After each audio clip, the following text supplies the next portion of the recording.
I think she was a writer for Off the Boat. Was that sitcom? Yeah. But no, I like her too. But I am like, I love other like ethnic people that do comedy, like Asian, Mexican, because I love it when they like talk about their family and growing up, because I came from an very Italian family, and just like talking about the parents and the way they came up, like she's been so famous. She does her mother on stage. She's Asian too. She's got tattoos. She's covered in tattoos. She had her own. Oh God, you're gonna kill me. She's been on forever. I've taken some cold medicine here, so I'm kind of out of it. But but then she'll like do her mom. You know what I mean? And and I mean that I just love that. I just Cristela Alonso. She talks about growing up with her Mexican family, and you know what I mean. And I just love that. Who are your favorite male comics that are? For male comedy, I know this is not a good time for me to think about these things when I've taken all this cold medicine. I like, when I like growing up, for me, it was always the old school guys like the Rodney Dangerfields. What about Freddie Prinze? You know what? I need to watch. I got to watch more of him. I saw Rodney Dangerfield in Vegas. I'm aging myself. Yeah. I saw Chevy Chase. Oh, wow. But as far as like male comics out now that I really, oh my God, who, like, I like to be shocked. Yeah. And you know who was shockingly hysterical to me was that Brad Williams. Oh yeah, he was great. He's a little person. Yeah, he's great. Oh my God. I went to see him in Buffalo at Helium, and I don't know what I was expecting, but I did not expect to laugh that fucking hard. Yeah. I don't know, he cracked me. He had me dying. I don't know. I'm going to have to, think of my list right now when I'm not like doped up. I've always watched Richard Pryor for a long time. Yeah. Right. Eddie Murphy. I mean, the special with the red leather. I saw that at the movies. Like when he had that red leather suit on, Yeah, the storytelling is just next. Oh, I'll tell you one I do love now. Trevor Noah. Oh yeah, You got to watch it. He's a storyteller comic. Dave Chappelle. Dave fucking Chappelle. I mean, of course. These are all given. But there's a Teresa O'Neill documentary coming out. I tell you what, I didn't watch. I gotta watch more of his stuff because you want to know how I got turned on to him was when I did that Halloween comedy show when I did Sam Kitterson, and the kid that went up before me did Patrice O'Neill. Yeah. And I was laughing so fucking hard. I'm like, I need to watch this guy. Like, and it's like, even when you watch like little tidbits when he's not even like, on stage, just the stuff he was saying. Yeah. Obviously there's parts where it's like, well, can be misogynistic and like all these things, but right. To me, that type of shit's funny. So I don't care. That's hysterical. That's what you get too with a lot of the old time comics. You know what I mean? Yeah. Totally. They gotta, they said stuff that now is not politically correct, but I'm could you imagine? Holy shit. Could you imagine? Right. But I'm going to tell you, speaking of politically incorrectness, I think Louis C.K. is fucking hysterical. I think he is one of the best. I completely agree. And everyone's like, oh, he's canceled, and I'm like, geez, I'm not allowed to like him because goddamn, he made me laugh. He's absolutely one of the best. Yeah. Sure. So, there's a lot of comics. I really need to.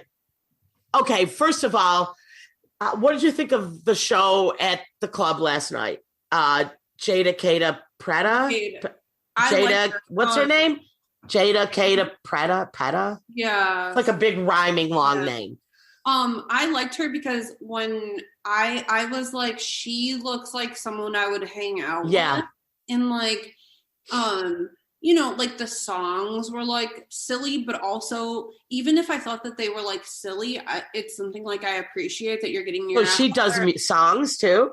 Oh yeah. Uh-huh. Does she play a guitar or something? No, she's just like sings music and she's like saying silly shit. But you know, I love that though. My girlfriend's awesome at that. Like she writes the most amazing like little ditties to music. They're funny as fuck. That is so funny. Like, you know, around our house, like we are constantly making up like little horseshit songs. Like well, but your boyfriend also is pretty good at sketches. Yes. I mean, I've watched some of his YouTube videos, you know, and like he's pretty good with like sketch too. It's sketch season. Yeah.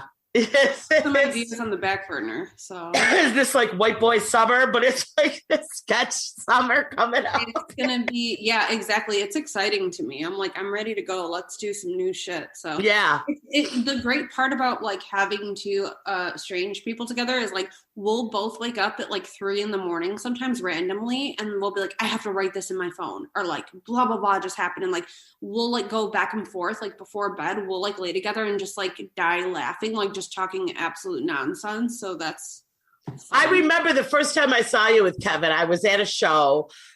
We were at Record Archive, and that, you know, that room, that cool ass room in the back. Go there.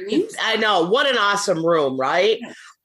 So we were there, and I've seen Kevin do stand up, and I remember thinking it was funny. And then he walked in with you holding hands, and I was like, I cannot believe he got this hot girl. I think I love a nice, tall, skinny white boy with. But I mean, he's adorable. Don't get me wrong. But I was like, what is this kid doing with this hot fucking girl? You're so funny. Oh my God. I love that room. It needs to be utilized. That's an awesome room. I love the way I want that in my house. Yeah. I want to sleep in that room. I want to put a big bed up on that stage and make that my bedroom. I don't care how many asses have been on that one velvet couch. No, right. I'm laying face down on it. Yeah, and I want that popcorn machine in my bedroom. I want all of that.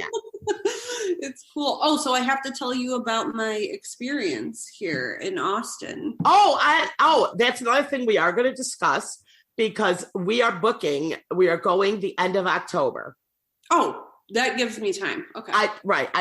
My girlfriend wants to go to Texas. That was like her idea a couple years ago. And I'm like, well, I got a really good idea. Let's hit the only 2 cool places in Texas, San Antonio and Austin. So so we're going to do it.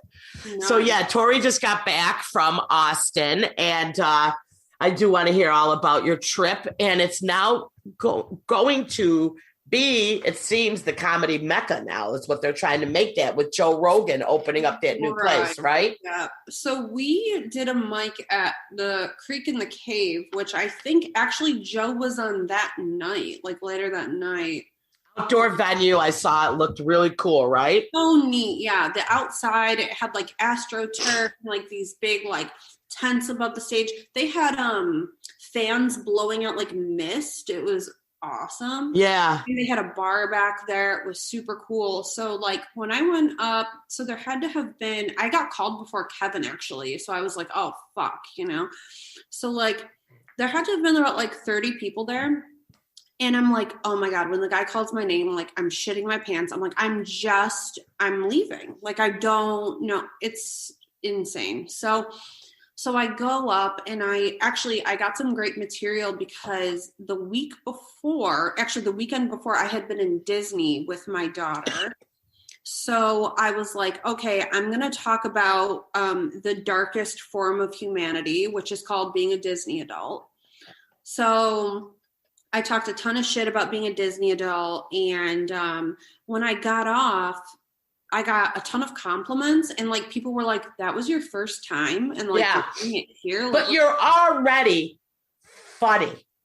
I appreciate like you already have what it takes. No, that's what I'm saying. Like I told you that like the first time, I'm like, you should be doing comedy. Just the 2 of us shooting the shit about being the oddball mothers alone.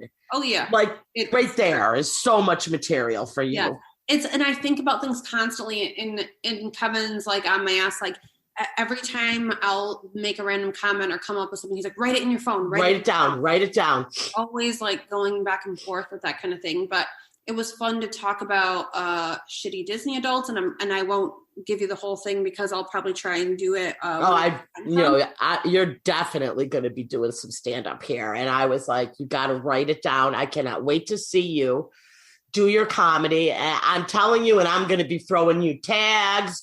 I mean, because it's, we need to like actually get together and like I'll tell you what I've been writing and stuff. Absolutely. Because I've been writing for probably like 2 years. You know, whatever random shit comes up. Yeah. All right. Well, you know, I'm so busy with like work and money. I know. I mean, right now, between you working, opening up your own business, you know, being a single mother, even though your baby still goes with her dad, you know, but it's a nice break. Oh my God. Yeah. I'm like, I would have got divorced way earlier if I could have just known I was going to give him those kids on weekends. I know, right? You know, I wouldn't have held on. I held on, girl. No. I have clients come to me and they're like, oh my God, I don't know what to do. Like my husband and I can never go on dates. And like, I'm like, yo, get divorced. You'll have plenty of time. Yeah. It'll be great. Like it's the best. It is. But you know, my poor kids. No, it was fine. It was fine. They were very young when we did split up, but I was just like, I'm telling you, he'd have never seen those kids as much as he did if we were together. Oh my God. No. Now he was forced to see them. Yeah. But he's a great dad. I mean, amazing father, I've got to say. You know, he's been great to the kids. We get along great for the kids, you know, everything. But yeah, no, I'm right. These people like, oh, you don't get to have any time. I'm like, get divorced, you'll have all the time in the world unless he's an asshole and doesn't want to see the kids at all. Right. Yeah, my daughter's with her dad like on the weekend, so it's really good to like have adult time. Right. So what does she go on Friday and Saturday, or she just goes? She goes Friday and Saturday, and I pick her up Sunday at like 11 a.m. So today I picked her up, and then she was insistent all week on making a lemonade stand in our yard. Yes. So we set up a lemonade stand, and like I unfortunately have a rat suit that I like to wear often.